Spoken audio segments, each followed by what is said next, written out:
Hi there, folks. Simon here. This is an Intermediate Invitational Tak Tournament match. This is a semifinals match between AUP21 and Reimen. This is, again, semifinals, meaning the winner of this goes on to play in the finals. And we don't know who's going to be in the finals yet. That's going to be up to Mediocre to Borland and Inaria playing their semifinals match. We'll get to that eventually, but right now we got the first one in the semifinals here. AUP21 in white, Reimen in black, and we are good to go. Again, this is played with the same time controls, same everything else in the Intermediate Invitational Tournament. That is 15 minutes on the clock, 10-minute increment, 2 Comey. Now, let's get into this and jump into game 1 of AUP21 versus Reimen.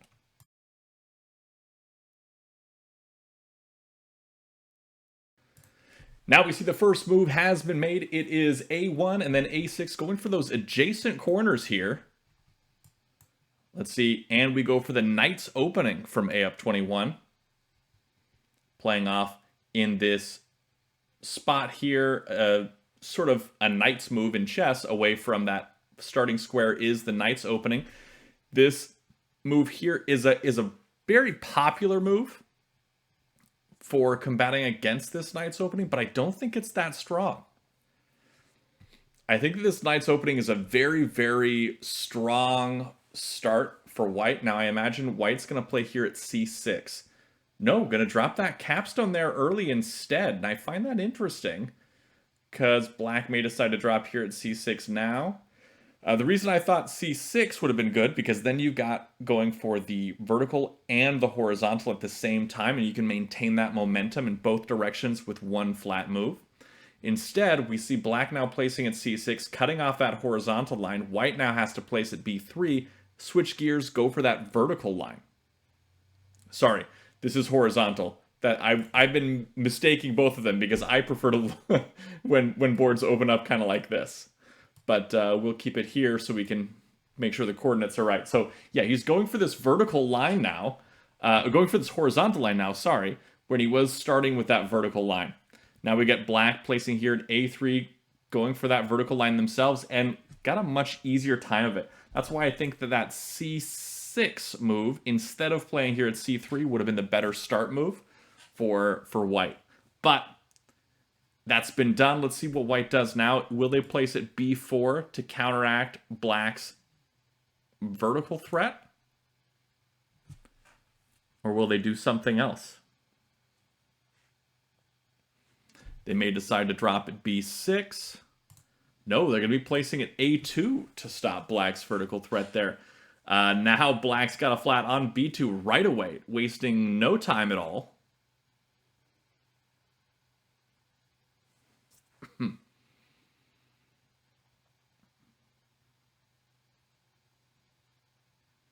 Now, from here, white probably wants to finally drop over there at a4. Surprisingly, no capstone yet from black. Black's saving that, probably waiting for some capture to take place before dropping that capstone down. Wants to see a flat-on-flat capture and then fill in there with that capstone to be able to capture and recover some captive flats. To be able to use those liabilities against them.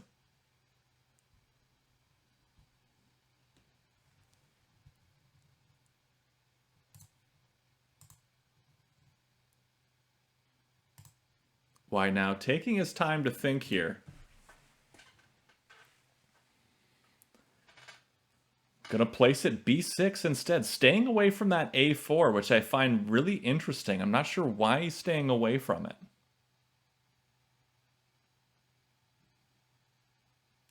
A4 seems like a good position because it would have been able to help white go for that horizontal line.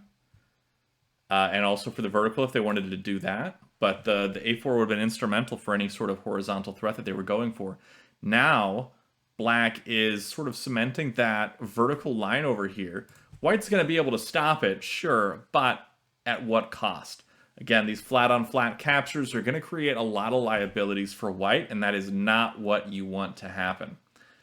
So I think here what we might want to see, since black can make a threat on the next turn, this might be a time for something drastic. Now, I'm not sure about that one. If black recaptures and white captures here, black drops that capstone there, no doubt about it. What I was thinking was maybe the capstone, C3, coming left onto B3. That would have created a hard capstone here and able to come up and capture on both B4 and B5, and then that would have sculpted a path for both a horizontal and a vertical line using that capstone. Now, definitely, now that this wall is dropped, still no capstone from black, now this wall is dropped, definitely bring that capstone left onto B3. That B3 hard capstone would protect this A3 stack from being captured. Now, white ignoring that, playing over here at C2, going straight for that vertical line, forcing black to do something about it. Black drops a capstone all the way up here, which I don't know, that's risky because that capstone could be isolated. White instead making that threat. Black comes left with the capstone, cutting those things off.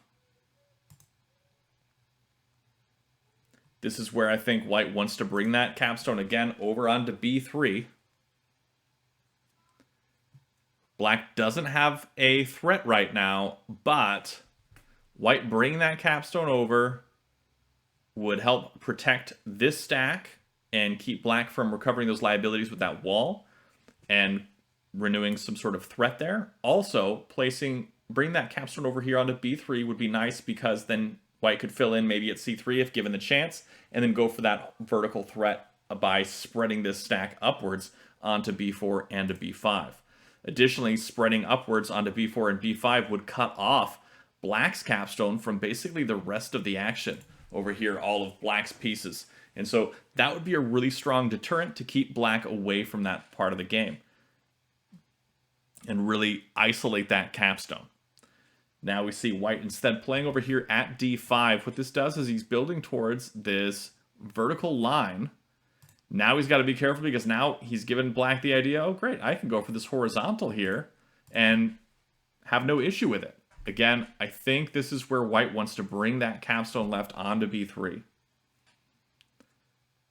Nope, instead he's placing it A5. All right, I think we'll be seeing a C4 left here on the next turn if given the chance. We may still see it, that C4 left, to make a threat for white. Again, that's why I was thinking that capstone moving left onto B3 would have been a solid move there, because it would have protected against this happening. That hard capstone could have come left, smashed that, and gotten rid of that. However, it's not too bad for black, and it's not too bad for white right now. I'd say it's pretty even in terms of positioning.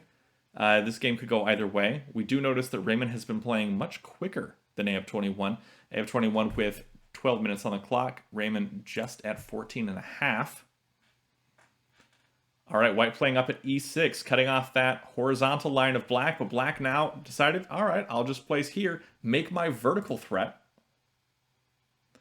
White can cut off that vertical threat by coming up with B3 or left with C4. I like left with C4 because then the capstone can't come down on it. But he comes up with B3. This is now a attack threat for white. Coming right with A5 would be erode, or coming down with B6 would also be erode. Black's going to have to stop this with some sort of capture move, potentially with B2 to the right. That would really cut it off. Maybe something, even using the capstone coming down onto C4. Potentially coming down onto B4 with B5. But no, brings that capstone down. Again, that's why I liked the idea of moving C4 left instead of B3 plus. Because C4 left keeps the capstone out of that play. Makes it so the capstone can't come down. But now white does have the opportunity to renew that threat. Probably not what they want to do right now, though. Placing at B3 would renew the threat, but would be easily stopped, and black's capstone now has the opportunity to capture left onto B4. right here and recover that captive. And it's exactly what he does now. This is where white is in a bit of trouble. White is in a bit of trouble here.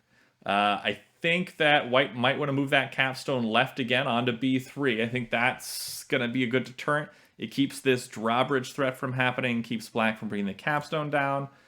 That's overall going to be a good safe move. Not particularly offensive, but he's got to do something to stop black from making a threat here on the next turn, because it's going to be pretty tough to stop here pretty soon. Instead, he's just going to be placing at c4. I'm not quite sure how wise that decision is. I guess he expects black to bring the capstone down? I don't think that's happening. I think black wants to take a3 right. So 2a3 to the right. And 2a3 right, that is portable Tak notation. You can see that off to the left. That's how we describe moves in Tak. And we've talked about that in the Tak University video titled PTN, or Portable Tak Notation. All right, we take a look. Black taking his time here. Reimen is a really strong player. He's done really well in a number of tournaments fairly recently. I think he took third place in the MSO tournament this year, or this past year, rather. And he did pretty well in some of the Blitz tournaments last year as well. I know he destroyed me in the game I had against him. So he definitely has a strong understanding of this game and is a solid player. AUP21, I've played a few times. Not very many, though. And I've seen a few of his games, but I haven't seen a lot. So both players, I'm not too familiar with their histories, but they're both showing some solid skill here. I think at this point, Reimen does want to bring that 2a3 right. That would give him a Tak threat here. And it would be very difficult for white to stop it. But instead, he's placing a flat to make that Tak threat. I don't think that's the right play here, because white can bring that capstone left onto b3 to stop him. I think that instead of placing at c5, I think he needed to have moved that 2a3 right. I don't think it would have been Tinue, but I think it would have been really close to one.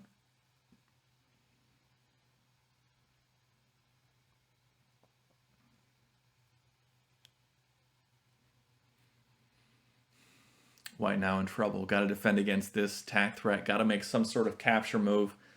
And white could capture up above, like at b5. But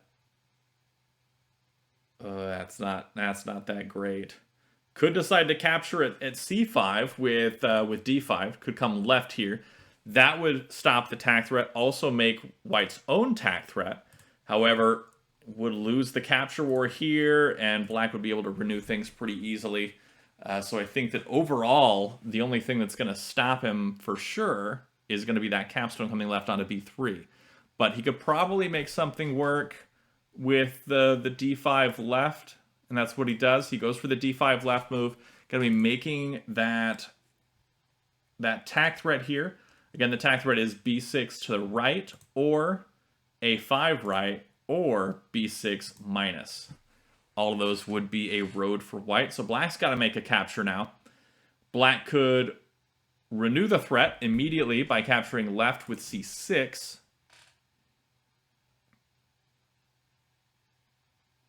Or come left with the capstone, making a +2 move. And +2 refers to the flat count differential, or FCD. We talk about the flat count differential and +2, +3 moves and things like that in the flat count differential, or FCD video of Tak University. So if you want a little refresher course on FCD and what all that can entail, check out that video. Now we see here we've got a little black liability there that black probably wants to recover. 1, 2, 3, 4, 5 in this stack. So it brings this up. That brings him to 7, and he will be able to take off that white, leave a black behind.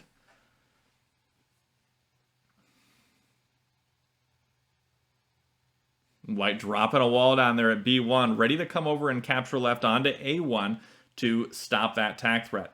Black now placing over at D4, saying, all right, fine, you're going to stop my vertical threat. I'm going to go straight for the horizontal instead. And he's got a really strong position here for it, too. We take a look at his A4.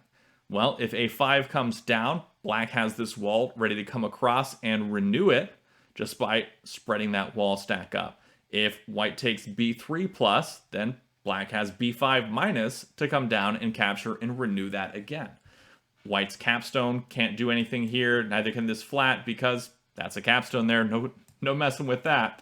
White decides to finally bring that capstone left, and now this is going to be, I think, where a game-changing moment here, because white is now able to smash this or spread upwards onto B4 and onto B5.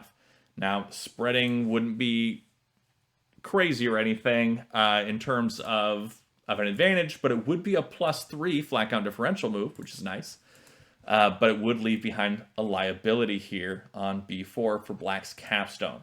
This is likely where we're going to see white make that spread, or just bring the whole stack up onto B4.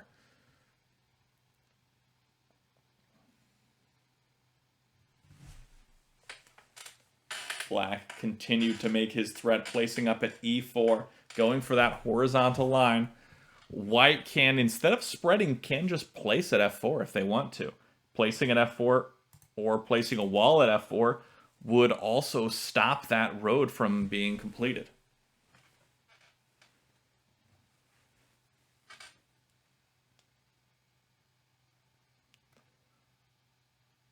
All right, white brings that capstone up just by itself, though. White really wanting to make that vertical tack threat, placing at C3 probably in the next turn or so in order to complete that.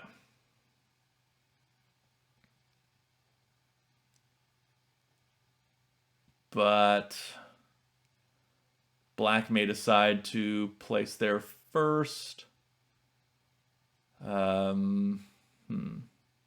Or capture onto C5. Again, there is a little liability under there, a captive for black to capture. Instead, black places at D5.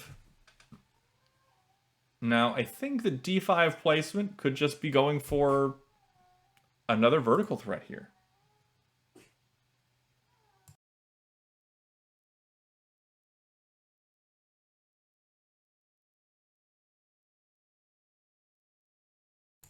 All right, quick play here. C3, white fills in with C3 for that tack threat.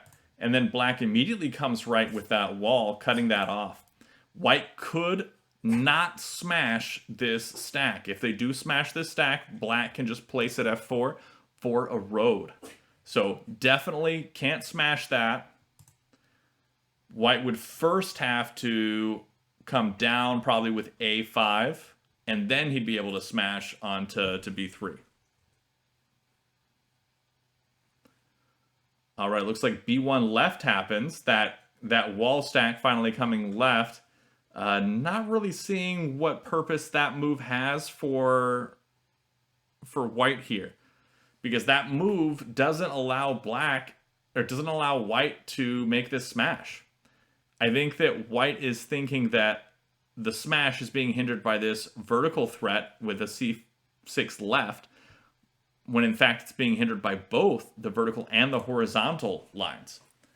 And so black, I think, notices that, decides to not play for this vertical, wants to let white make that smash.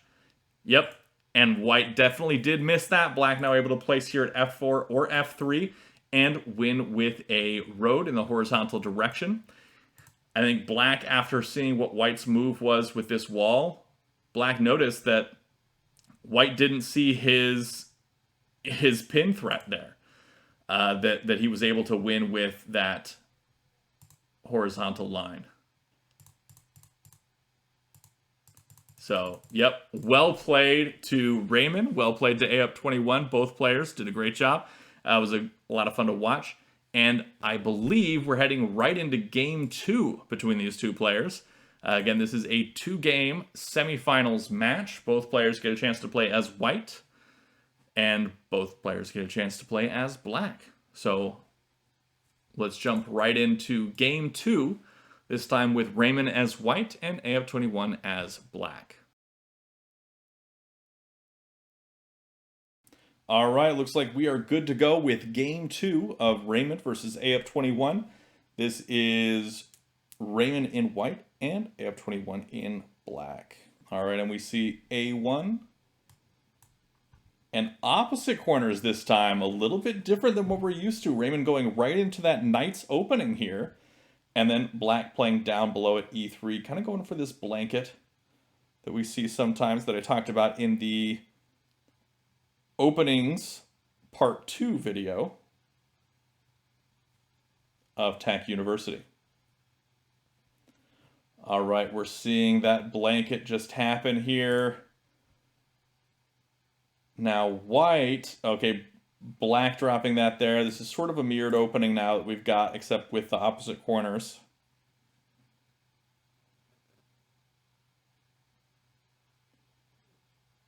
All right, white trying to switch gears here, going for that vertical threat, but black has kind of gotten ahead of them for a moment.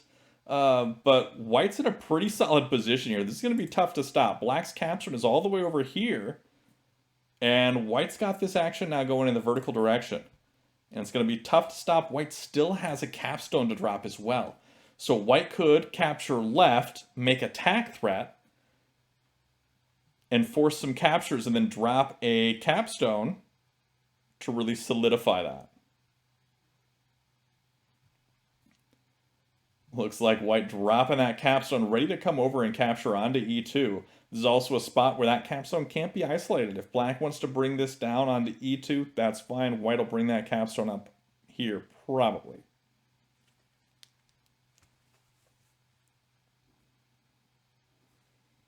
Not too bad of a spot.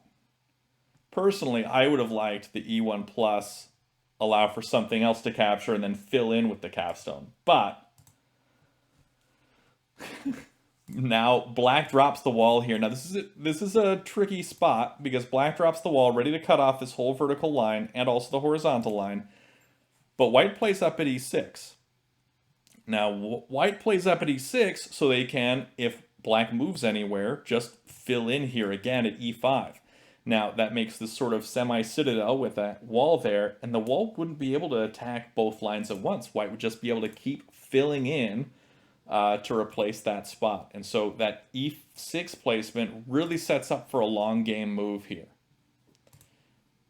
Black now has to combat that, kind of figure out what to do. Looks like playing at C2, interestingly, because playing at B3 would have been a threat, but again, would have brought that capstone right. Does it anyway. Now this is another tak threat here for white. Black's got to make a capture, likely with this wall. If they do, white's going to fill in here at E5 and basically stop that.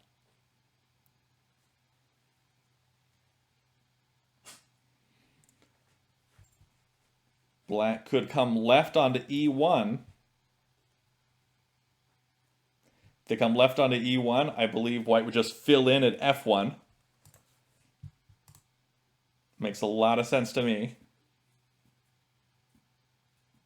That renews the threat and keeps this space occupied so no walls are going to be dropped.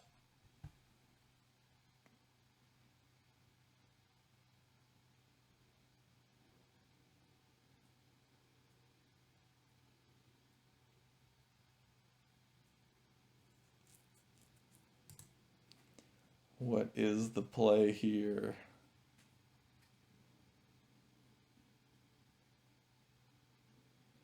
I feel like F1 is the best move. I'm looking at the different options of bringing the whole stack right. Black drops a wall at F1. Black brings partial stack right. Black drops a wall at F1. White comes down. Black drops a wall at E2.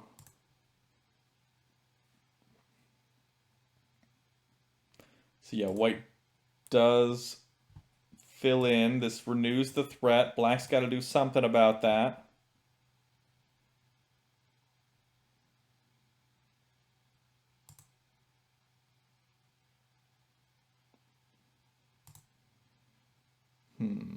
Does black come up? If they come up, we're likely going to see white do 2e2 plus to capture onto that spot. And go for that vertical line. White's in a really good position here. Black is basically has been on the back foot basically this whole game. White really, really doing a great job of putting that pressure on and keeping that pressure on.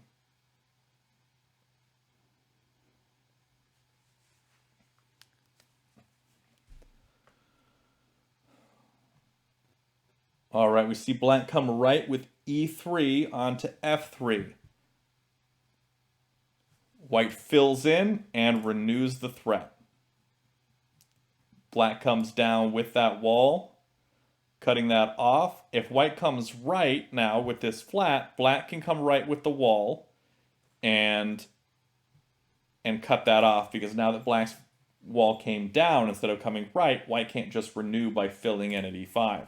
This is why white's taking a little bit more time. We notice that white has been playing less than 10 seconds per turn, based on, again, the increment above that starting time of 15 minutes on the clock.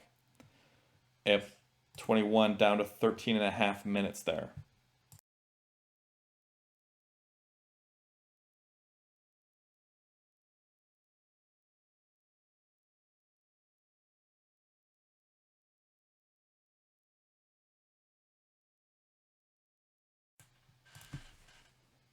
All right, we see that capstone come up with leaving one behind. This is not a attack threat now for white.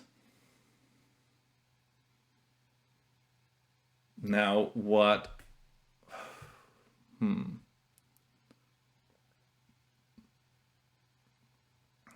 What does white want to do here? Does white want to bring f1 left on the next turn? I think white wants to bring f1 left on the next turn to make that threat.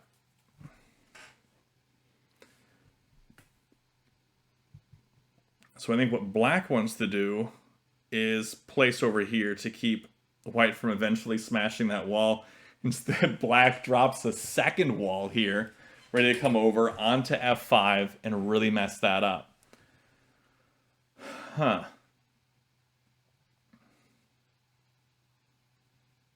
Does white build at d5? Do they build? Okay, they're building off to the side here. Maybe switching gears, going for this horizontal line.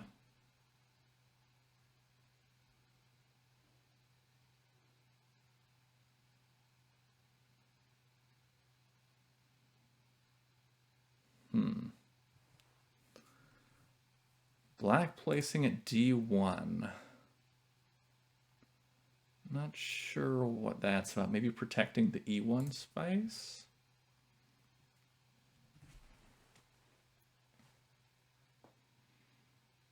White now playing below. Probably trying to keep black from getting any headway anywhere.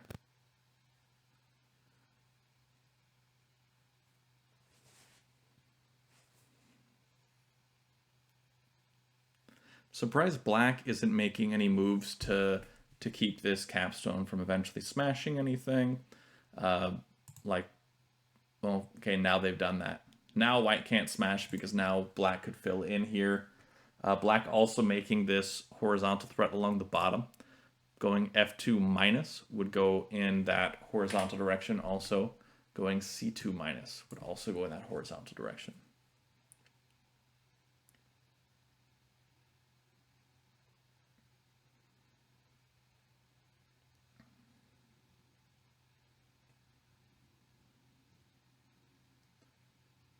Now,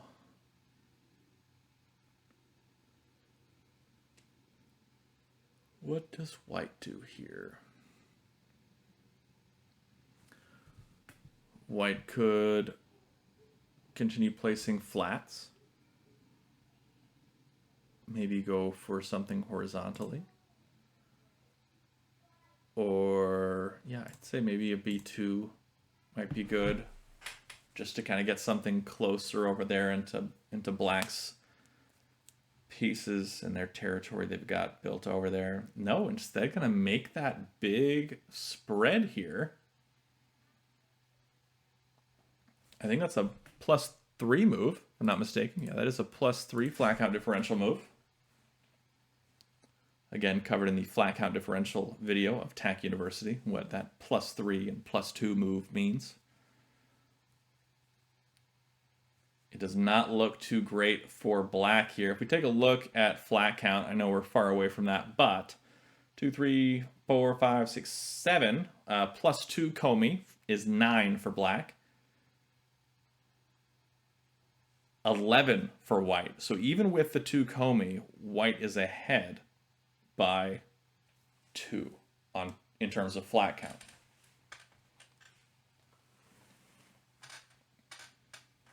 White now also able to push in both vertical and horizontal directions now, using this citadel formation.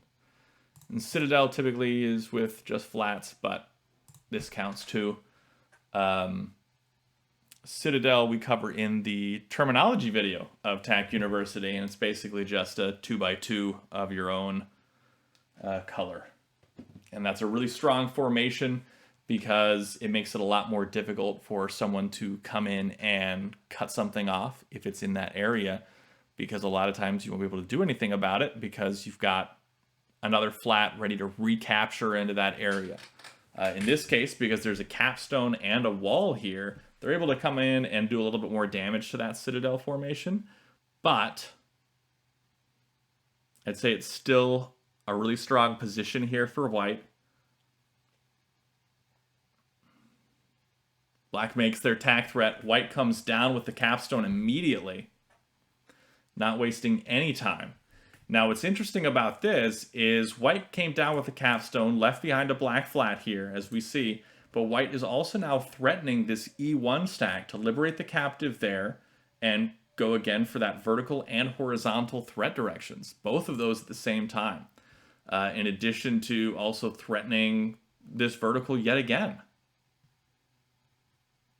Really, really strong play here from white, getting some really, really strong positioning. I think this is where white shifts gears, goes for this left side, and going to be building that citadel yet again, and I like that move here. Instead of placing it B4, which could easily be cut off by this capstone and bring the capstone more into the game, now white is instead building down at C3. Now, it's not as immediate a threat as building over here at B4, however, it is stronger in the long term, and it again keeps this capstone from basically getting a free pass to come into the game and get into more where the action is. Black's in trouble here, but both players are playing fairly quickly, down just below 10 minutes. Black, white sitting just below 14 minutes.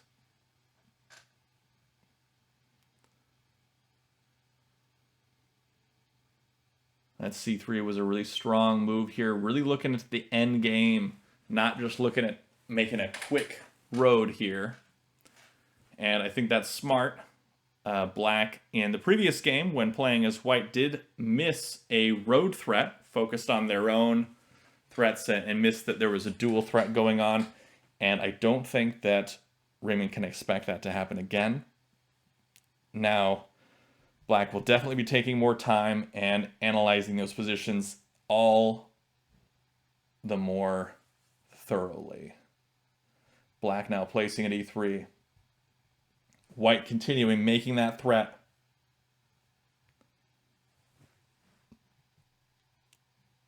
Not actually a threat, but close to a threat. Black now brings that capstone down. Now this is a strong position. Getting that capstone in here. White can continue, make that threat by placing at A3. That does, however, let the capstone come down and then threaten this spot at D3. White, interestingly, brings the capstone up here. I'm not quite sure why.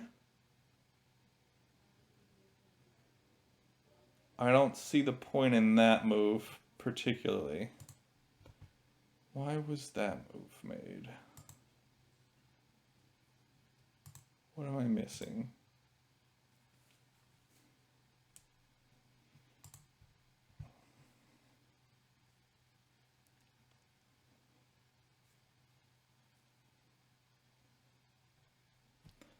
I'm missing something. I know I am.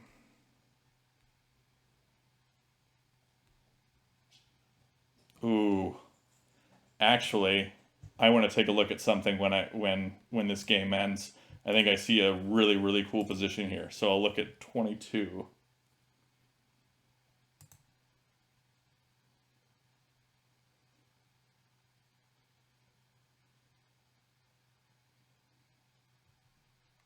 Alright, black now capturing right. Now that this doesn't have to worry about the capstone recapturing, white can bring that wall over now onto F1.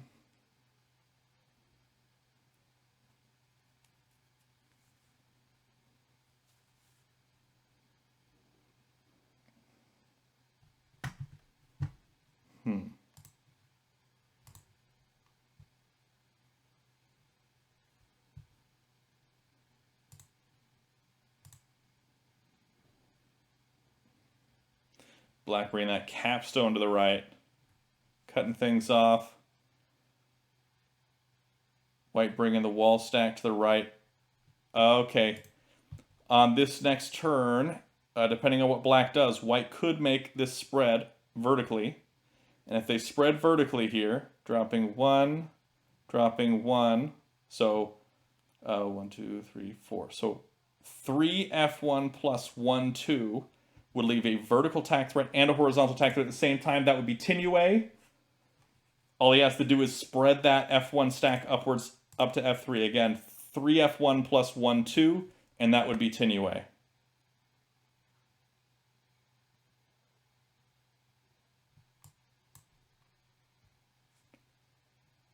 So yeah, 3 F1 plus 1, 2. There, he's got it. So this is Tinue because white has this horizontal threat placing it either A3 or A2, and also this vertical threat by bringing this drawbridge to F3 left. That would make that vertical road. So no stopping this. Reimen wins with a Tinue on this game 2. That takes Reimen into the finals of this Intermediate Invitational Tak Tournament. And AUP21 will be going into the fight for third place with whoever loses in the mediocre Taborlin versus Ineria match. And that will be another semifinals game that we will hopefully be able to cover based on time zones and whatnot. Hopefully we can cover that one. And we'll see who goes into the finals against Reimen. He did a really strong showing here in this game. I think that he's going to be a tough competitor to beat for sure. And I think that we'll see some strong ones. Black brings that over. White now, all it has to do is place at A2 or A3. And game over. Well done, both players. Congratulations to Reimen for making it to the finals of this Intermediate Invitational Tournament. And thanks everyone for watching. Be sure to check out the description below for all things Tak, especially the Tak Discord server, which is the community hub where you can find all sorts of Tak resources like strategy guides and people to play with, whether that be right here on playtak.com or through the Discord itself playing asynchronously, playing just one move a day if you want to. If you have very limited time, that's a great way to get some games in. I'm actually in one right now. So thanks again for watching, and until next time, have a great day and happy tacking.